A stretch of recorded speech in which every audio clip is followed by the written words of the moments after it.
Shalom bagi kita semua. Kembali lagi dengan saya Septiana Samosir, mahasiswa IAKN Tarutung dengan NIM 240101078, program studi pendidikan agama Kristen semester 2. Pada kesempatan kali ini, saya akan melanjutkan video part 1 saya mengenai prinsip-prinsip umum dalam menafsirkan Alkitab Perjanjian Baru yang telah kami pelajari bersama Bapak Dr. Baginda Stumpul MPDK dengan mata kuliah Hermeneutika Perjanjian Baru. Selamat menyaksikan. Adapun prinsip kelima dalam menafsirkan kitab Perjanjian Baru adalah kepada siapa firman itu ditujukan. Setiap perkataan yang tertulis dalam Alkitab memiliki tujuannya masing-masing. Yang pertama, firman yang ditujukan kepada semua orang. Contoh pertama, tertulis dalam Matius 28 ayat 19. Jadi, pergilah dan jadikanlah semua bangsa dunia ini muridku. Baptislah mereka dalam nama Bapa, Anak, dan Roh Kudus. Ayat ini merupakan bagian dari amanat agung Yesus kepada murid-muridnya sebelum kenaikannya ke surga. Yesus memerintahkan agar Injil diberitakan kepada semua bangsa tanpa terkecuali dan menjadikan mereka murid melalui pembaptisan dalam nama Tritunggal. Contoh yang kedua tertulis dalam Yohanes 1 ayat 12. Tetapi semua orang yang menerimanya diberinya kuasa supaya menjadi anak-anak Allah, yaitu mereka yang percaya dalam namanya. Ayat ini menekankan bahwa siapapun yang menerima Yesus dalam percaya padanya diberi hak untuk menjadi anak-anak Allah. Penerimaan ini bersifat universal, menunjukkan bahwa tawaran keselamatan terbuka bagi semua orang. Yang kedua, firman yang tidak ditujukan kepada semua orang. Contoh pertama, tertulis dalam Matius 10 ayat 5-6. Kedua-belas murid itu diutus oleh Allah dan ia berpesan kepada mereka, janganlah kamu menyimpang ke jalan bangsa lain atau masuk ke dalam kota orang Samaria, melainkan pergilah kepada domba-domba yang hilang dari umat Israel. Ayat ini menunjukkan bahwa pada awal pengutusan, Yesus memerintahkan murid-muridnya untuk fokus pada umat Israel. Ya, hal ini mencerminkan prioritas awal pemberitaan Injil kepada bangsa Israel sebelum akhirnya meluas ke semua bangsa. Contoh yang kedua tertulis dalam Matius 15 ayat 24. Ia menjawab dan berkata, Aku diutus hanya kepada domba-domba yang hilang dari umat Israel. Dalam percakapan ini, Yesus menegaskan bahwa misinya pertama-tama ditujukan kepada umat Israel.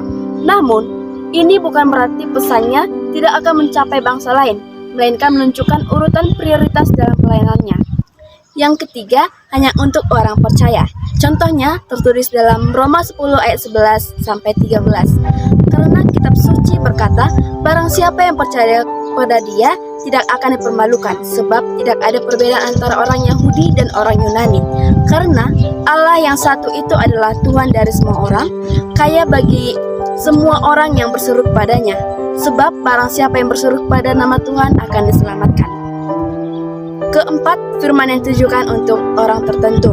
Contoh pertama tertulis dalam Matius 19 ayat 21. Yesus kepada seorang pemuda kaya. Yesus berkata kepadanya, jika engkau ingin menjadi sempurna, pergilah jualah hartamu dan berikanlah itu kepada orang-orang miskin. Maka engkau akan mempunyai harta di surga. Kemudian datanglah dan ikutlah aku. Keterangannya, Yesus mengajak seorang pemuda kaya untuk menjual hartanya dan mengikutnya. Firman ini khusus ditujukan kepada orang tertentu yang ingin mengikuti Yesus tetapi terikat oleh kekayaan. Contoh kedua, tertulis dalam Lukas 19 ayat 5-6. Kata Yesus kepada Zakheus. Ketika Yesus sampai di tempat itu, ia melihat ke atas dan berkata kepadanya, Zakheus, segera turun, sebab hari ini aku harus menumpang di rumahmu. Maka Zakheus segera turun dan menyambut Yesus dengan sukacita. Keterangannya, Yesus berbicara langsung kepada Zakheus, seorang pemungut cukai, mengundangnya untuk menerimanya di rumahnya. Firman ini menunjukkan perhatian Yesus kepada individu tertentu yang membutuhkan perubahan hidup. Kelima, firman yang hanya untuk individu tertentu dan berlaku saat itu saja. Contoh yang pertama tertulis dalam Lukas 22 ayat 29-30. Yesus kepada para rasul, dan aku menentukan suatu kerajaan bagi kamu sama seperti Bapakku menentukan suatu kerajaan bagiku, supaya kamu makan dan minum di mejaku dalam kerajaanku. Dan kamu akan duduk di atas tahta-tahta untuk menghakimi 12 suku Israel. Keterangannya, Yesus memberikan janji khusus kepada para rasul bahwa mereka akan memiliki tempat khusus dalam kerajaannya. Firman ini hanya berlaku untuk rasul-rasul yang mengikutinya, yang akan memiliki peran khusus dalam pemerintahan Allah setelah kebangkitannya. Contoh yang kedua, tertulis dalam Matius 17 ayat 9. Yesus kepada Petrus, Yakobus, dan Yohanes. Dan ketika mereka turun dari gunung itu, Yesus berpesan kepada mereka. Katanya, janganlah kamu ceritakan kepada siapapun penglihatan itu, sebelum Anak Manusia dibangkitkan dari antara orang mati. Keterangannya, setelah peristiwa transfigurasi, Yesus memerintahkan 3 muridnya, yaitu Petrus, Yakobus, dan Yohanes, untuk tidak menceritakan pengalaman mereka sampai setelah kebangkitannya. Firman ini berlaku hanya untuk mereka pada waktu itu sebagai bagian dari rencana penyelamatan yang akan terungkap setelah kematian dan kebangkitan Yesus. Prinsip keenam dalam menafsirkan Alkitab PB yaitu membedakan sudut pandang Allah dan sudut pandang manusia. Memahami Alkitab tidak lepas dari Allah itu sendiri, meski unsur-unsur manusia juga harus diperhatikan seperti budaya, bahasa, pemerintahan, ekonomi, dan lain-lain. Karena Alkitab dihadirkan dalam unsur manusia dan unsur Allah. Contoh pertama tertulis dalam Yohanes 11 ayat 25-26 mengenai kematian. Jawab Yesus, "Akulah kebangkitan dan hidup. Barang siapa percaya kepadaku, ia akan hidup walaupun ia sudah mati. Dan setiap orang yang hidup dan percaya kepadaku tidak akan mati selama-lamanya." Sudut pandang manusia, kematian adalah akhir dari segalanya, sehingga muncul kesedihan dan ketakutan. Sedangkan sudut pandang Allah, kematian adalah pintu bagi orang percaya menuju kehidupan yang kekal bersamanya. Contoh kedua, tertulis dalam Kisah Para Rasul 20 ayat 35 mengenai memberi. Adalah lebih berbahagia memberi daripada menerima. Sudut pandang manusia, memberi adalah hal yang tidak menyenangkan atau tidak diinginkan. Sedangkan sudut pandang Allah melihat kebahagiaan sejati ketika seseorang bersedia memberi, bukan menumpuk untuk diri sendiri. Prinsip ketujuh yaitu memperhatikan yang eksplisit dan implisit.